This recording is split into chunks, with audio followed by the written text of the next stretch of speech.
আপনারা কি দেখতে পেলেন?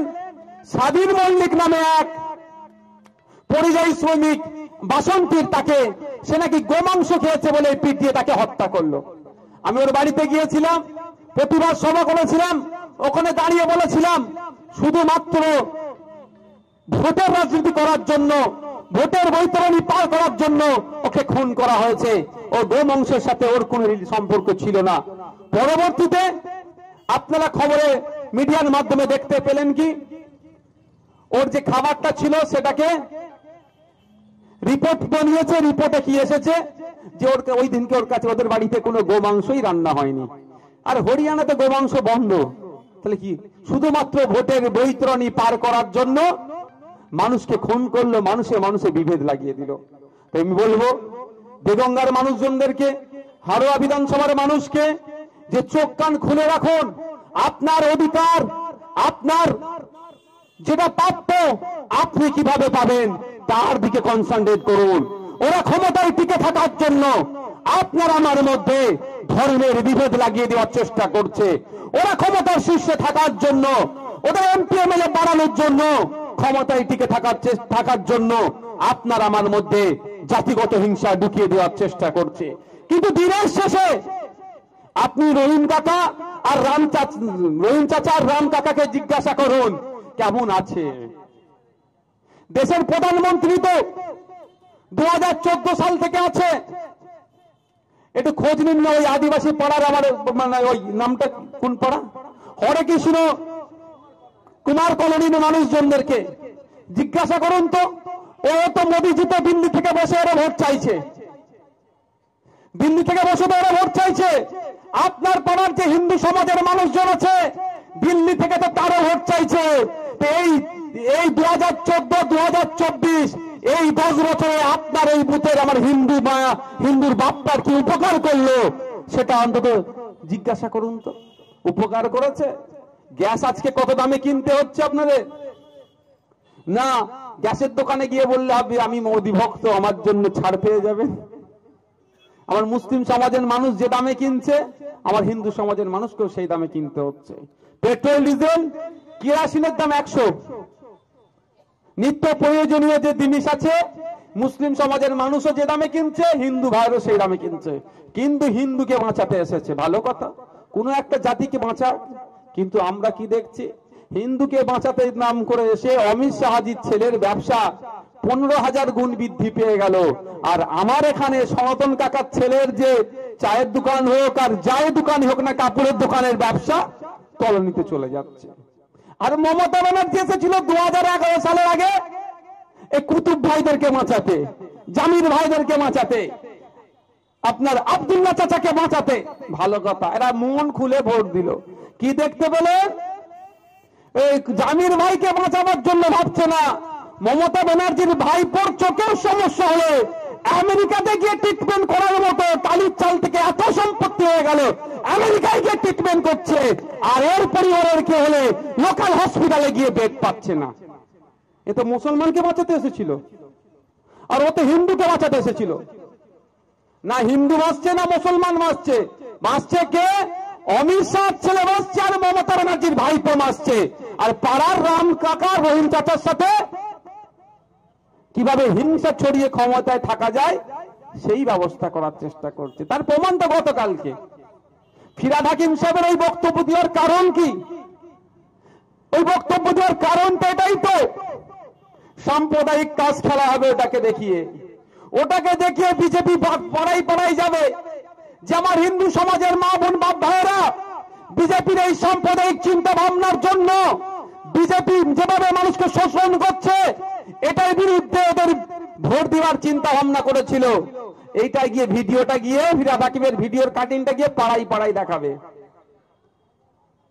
এই দেখো ফিরহাদ হাকিম অমুককে হিন্দু মেয়েকে কি বলেছে দেখো, ঠিক ওই ধরনের।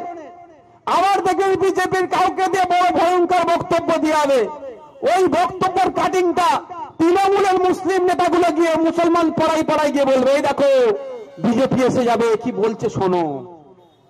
কিন্তু এই ধরনের বক্তব্য দেওয়ার বিরুদ্ধে আইনত ব্যবস্থা গ্রহণের জন্য পুলিশ একবারও করবে না। কিন্তু নওশাদ সিদ্দিকীকে আটকানোর জন্য আমাদের নিরাপত্তা বাবুকে আটকানোর জন্য কিভাবে মিথ্যা কেসে জেল খাটাবে তার জন্য পুলিশকে তৎপর করে রেখে দিয়েছে মমতা ব্যানার্জি। তাই সময় এসেছে আপনাদের, আপনারা যদি নিজের রুজি রুটির কথা ভাবেন, পরিবার পরিজনের কথা ভাবেন, আর সাম্প্রদায়িক সম্প্রীতির কথা ভাবেন, ঐক্যের কথা ভাবেন, আপনাদের ভবিষ্যতের কথা ভাবেন, তাহলে আপনাদের বলবো আগামী 13 তারিখে আপনাদের মূল্যবান ভোট খাম চিহ্ন দিয়ে পিয়ারুল ইসলামকে বিধানসভায় পাঠান। আপনাদের অধিকার নিয়ে বিধানসভায় সোচ্চার হবে এবং শাসকের ঘুম ভাঙবে যে এদেরকে আর হিন্দু মুসলমানের গল্প শুনিয়ে ঘুমিয়ে রাখা যাবে না। এদের ঘুম ভেঙেছে, এরা অধিকারের জন্য কথা বলবে। আমার হিন্দু ভাইয়ের যদি অধিকার হলো হয়, মুসলমান কাঁধে দিয়ে তার জন্য রাস্তায় নামবে।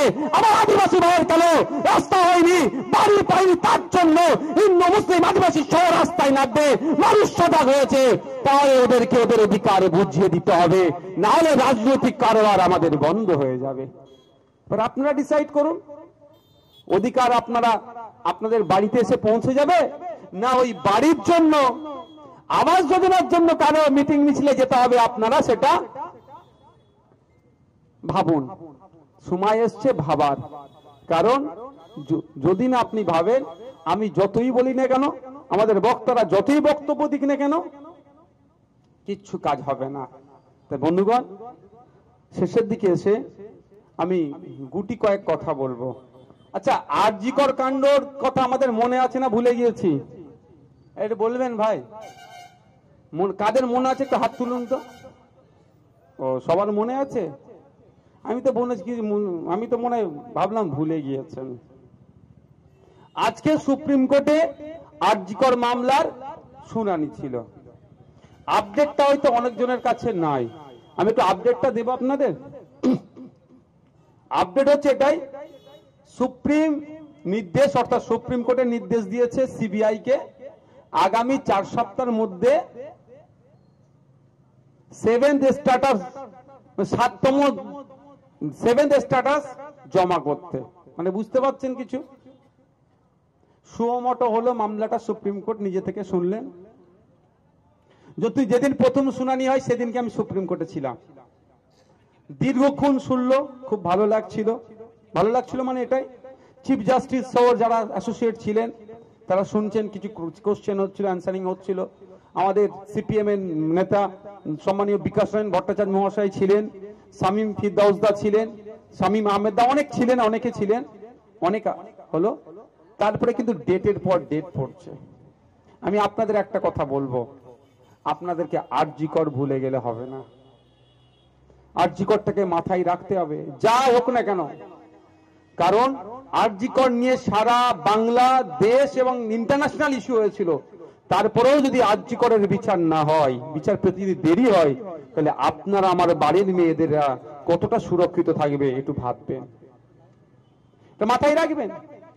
চিৎকার করছে বাইরে, চিৎকার করছে তৃণমূলের পক্ষ থেকে দ্রুত বিচার চাই, বিচার চাই, বিচার চাই, ভালো কথা।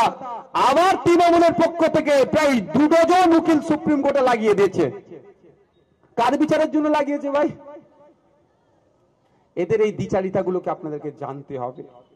এই দ্বিচারিতার এখানে করছে, এখানে বলছে আরজিকরের নির্যাতিতার দ্রুত বিচার চাই, আবার ওখানে সুপ্রিম কোর্টে নির্যাতিতার পরিবারের হয়ে যারা মামলা করছে তাদেরকে ক্লোজ করার জন্য 2 ডজন প্রায় উকিল লাগিয়ে রেখে দিয়েছে জনগণের ট্যাক্সের টাকা দিয়ে। এই বিচারিতা এদের ভাঙতে হবে, এই বাইনারি ভাঙতে হবে, মানুষের জন্য কথা বলতে হবে, জনগণের জনপ্রতিনিধি তৈরি করতে হবে। তাই জনগণের জনপ্রতিনিধি হিসাবে আমি আপনাদেরকে বলবো, উপহার হিসাবে যদি বিধানসভায় পাঠান, আমার একটু সমস্যা হয় বিধানসভাতে। সমস্যা মানে এটাই, আমাকেই যেটা বলতে হয়, আমাকেই, আমার সাথে আর কাউকে পাই না। ডান দিকে দলবদলু, সামনে বিজেপি, বাঁদিকে তৃণমূল, পেছনেও তৃণমূল। আমি এমনি উদাহরণের জন্য বলছি, আমি যদি বলি যে রাজ্য সরকার জবাব দাও, আমাকেই বলতে হয় 2 বার করে, রাজ্য সরকার জবাব দাও, জবাব দাও। কিছু বলে না, কোনো একটা বিষয় নেই, ওয়াকাফের সম্পত্তি চুরি হচ্ছে কেন, রাজ্য সরকার জবাব দাও। এটা যদি আমি ভিতরে বলি, তাহলে আমাকে কি করতে হয়? আমাকেই বলতে জবাব দাও, আর আমাকেই বলতে জবাব দাও, দুবারই।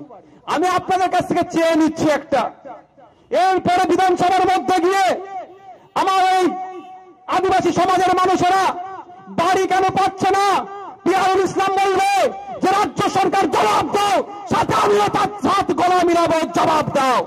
আমি যখন বলবো ফেক ওবিসি এসটি সার্টিফিকেট গুলো বন্ধ করতে হবে, কেন এসটি কোটাতে আদিবাসীদের জায়গাতে যারা আদিবাসী নয় তারা কেন চাকরি পাচ্ছে, যারা দলিত নয় দলিতের কোটাতে কেন চাকরি পাচ্ছে, তার জবাব আমি চাইবো। আমাদের পিয়ারুল আমার সাথেও জবাব চাইবে। অর্থাৎ আমি ইনকলাব বলবো, পিয়ারুল ভাই জিন্দাবাদ বলবে, পিয়ারুল ভাই ইনকলাব বলবে, আমি জিন্দাবাদ বলবো। আর সমস্যা হয়ে গেছে আমি একা একা বলে ভয় পাই না, আমি আমার লড়াই আমি এগিয়ে যাই, সাথে একজন থাকলে কি হবে, হ্যাঁ লড়াইটা আরো বেশি হবে। আপনাদের বলবো 1.5 বছরের জন্য আপনারা আমাদের যদি সুযোগ দেন আমরা কৃতজ্ঞ হব আপনাদের কাছে। 1.5 বছরে আমরা যদি ফেল করি, আমরা যদি কাজ না করতে পারি, তাহলে হাড়োয়ার মানুষ 2026 সালে আমাদেরকে আর সুযোগ দেবেন না। অনুরোধ এটাই যে হিন্দু মুসলিম এই বাইনারি করার অনেক চেষ্টা হচ্ছে হাড়োয়াতেও, কারণ তৃণমূলকে জেতানোর জন্য বাইনারি হচ্ছে। এই বাইনারিটা হচ্ছে তৃণমূলকে জেতানোর জন্য হবে। এটা যে হিন্দু মুসলিম ভাগ করে দিতে পারলেই তৃণমূলের লাভ। আমরা জনগণ, আমরা ভোটার, হিন্দু মুসলিম নয়, আমরা ভোটার যে আবাস যোজনাটা প্রকৃত কে পাবে তার জন্য ভোট দেব। আমরা ভোটার রিজার্ভেশন যাতে ঠিকঠাক হয়, 27% যেটা ওবিসি রিজার্ভেশন আছে কিভাবে পাবো তার জন্য ভোট দেব। আমরা ভোটার আমাদের বাচ্চাদের মিড ডে মিল থেকে শুরু করে আমাদের 100 দিনের কাজ থেকে শুরু করে যে সমস্ত প্রকল্পগুলো আমাদের আছে ঠিকঠাক করে পাবো। আমরা ভোটার কৃষকদের মাসিক গড় আয় যাতে ডবল হয় তার জন্য যে লড়াইটা দেবে তাদের পাশে থাকবো। এই বলে আমি আমার বক্তব্য এখানে সমাপ্ত করছি। আপনারা যারা এসেছিলেন আবারও আপনাদেরকে সংগ্রামী অভিনন্দন জানাচ্ছি।